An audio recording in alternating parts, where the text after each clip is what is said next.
Pakistan International Airlines. In 2020, a Pakistan Airlines plane belly landed in Karachi because the pilots forgot to lower the landing gear. They were chatting about coronavirus. Both engines scraped along the runway, the plane tried to go around it could not survive, and came down on a residential neighborhood.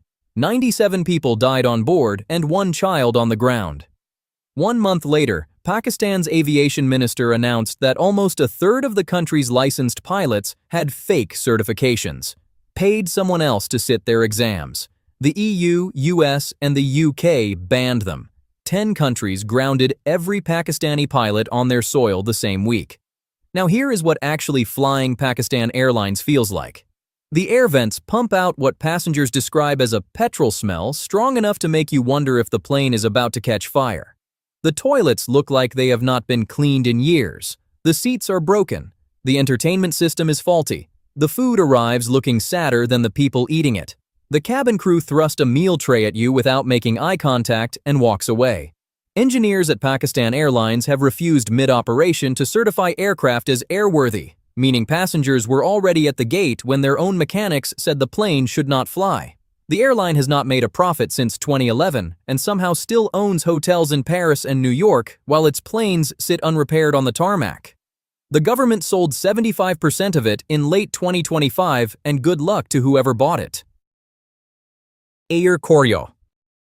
You cannot even book your own ticket. You need a government-approved travel agency to get on board. Once your name is on the manifest, security physically screens your luggage at the check-in counter while manually typing your details from a printed passenger list. If they find North Korean currency in your wallet during that search, they take it. No discussion. Gone. You board one of 4 aircraft. That is the entire fleet. The cabin is worn. The temperature is either sweltering or freezing depending on the season. In summer, passengers describe it as sitting inside a sauna with no way out. There is no screen at your seat.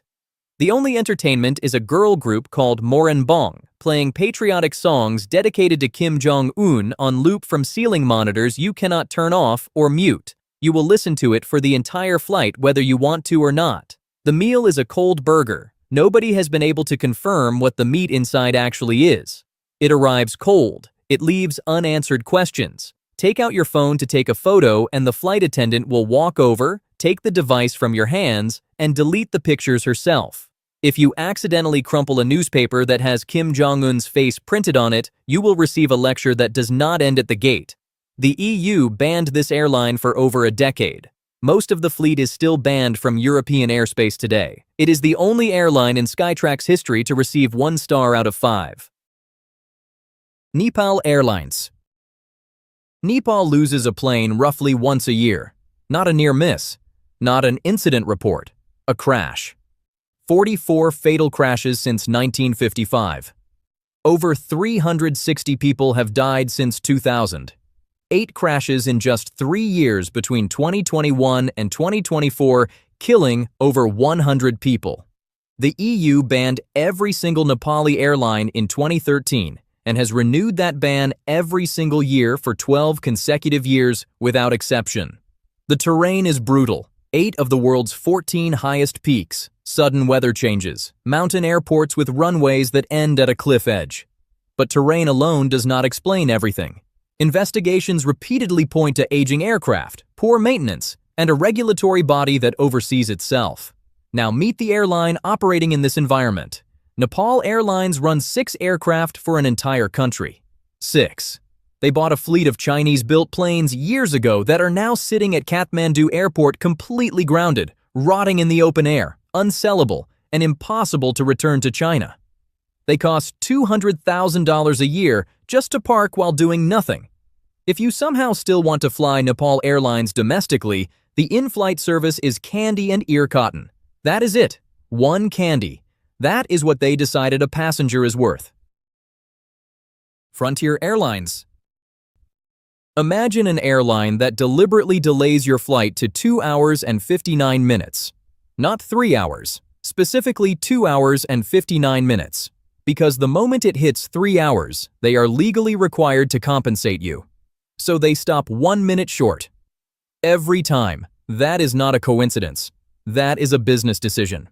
For 3 consecutive years, this airline has held the title of most complained about carrier per passenger in the United States. The gap between them and the second worst airline is larger than the gap between that second airline and every other major U.S. carrier combined. The Department of Transportation fined them $650,000 for running flights that were delayed or canceled more than half the time in a single month. The base fare looks cheap. Then you pay for your carry-on. Then your checked bag. Then your seat. Then you realize the total is higher than what a normal airline would have charged from the start. Passengers have been removed from planes without explanation. Families forcibly separated unless they pay to sit together. Unauthorized charges appearing on credit cards months after the flight. Customer service that simply stops responding. Worst cancellation record. Worst on-time record. Worst involuntary bumping record. All at the same time. All among the 10 largest U.S. airlines. 3 years running. The most complained about airline in America. Tunisair. Your flight shows on time on every screen in the airport. You board the buses. You sit on the tarmac. Someone says you are waiting for a passenger. Then it is the weather in Paris. Then it is summer holidays. 3 hours later, you take off with zero explanation, zero apology, and the flight status online still showing on time. The cabin you board is filthy. Tray tables with leftover food from the previous flight still on them. Seats torn and broken. Seat back pockets stuffed with used tissues. Toilets that passengers describe as having excrement on the walls. No safety demonstration. No seatbelt check. Staff described in review after review as indifferent, arrogant, and rude.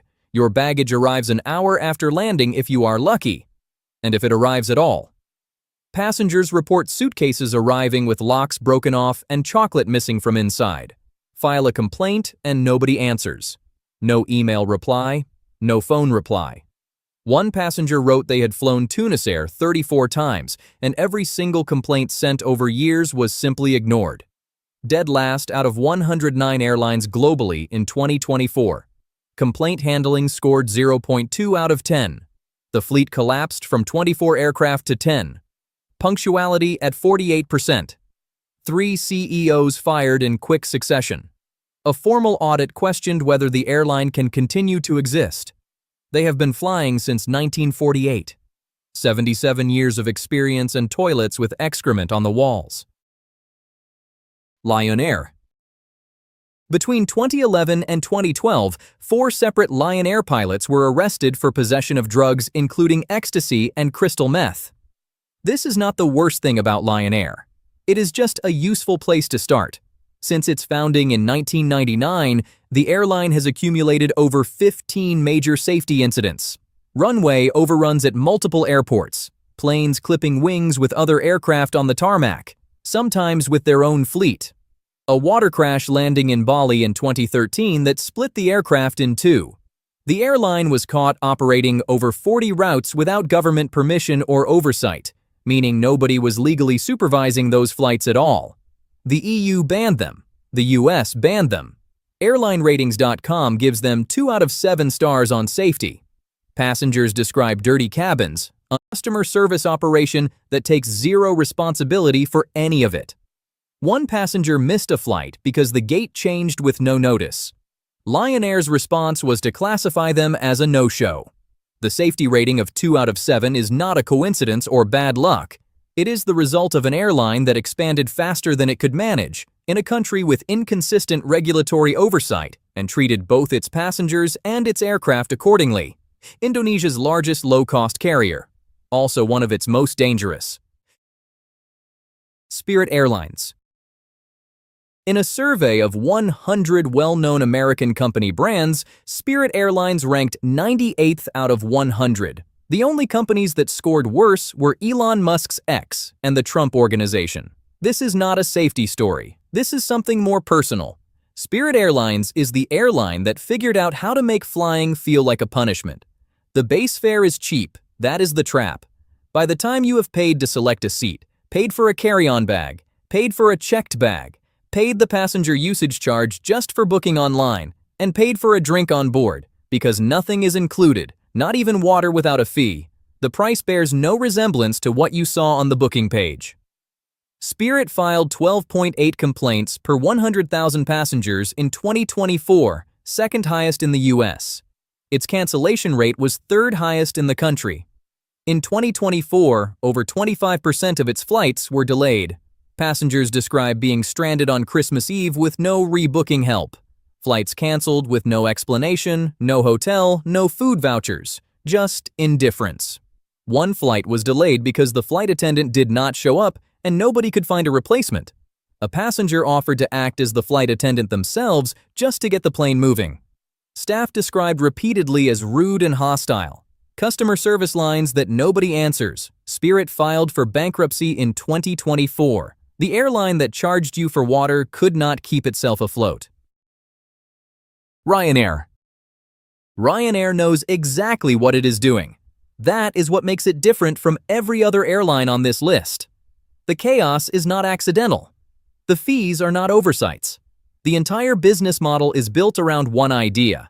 Advertise the lowest possible price, then charge for everything else once you are already committed. The seats are cheap. Adding a carry-on bag costs extra. Selecting a seat costs extra. Printing a boarding pass at the airport costs extra. The European Court of Justice ruled in 2014 that charging for cabin baggage is illegal under EU law. Ryanair kept charging anyway. In 2024, Spain fined them €107.8 million for abusive practices, including charging passengers to sit next to their own children. Italy fined them for misleading advertising.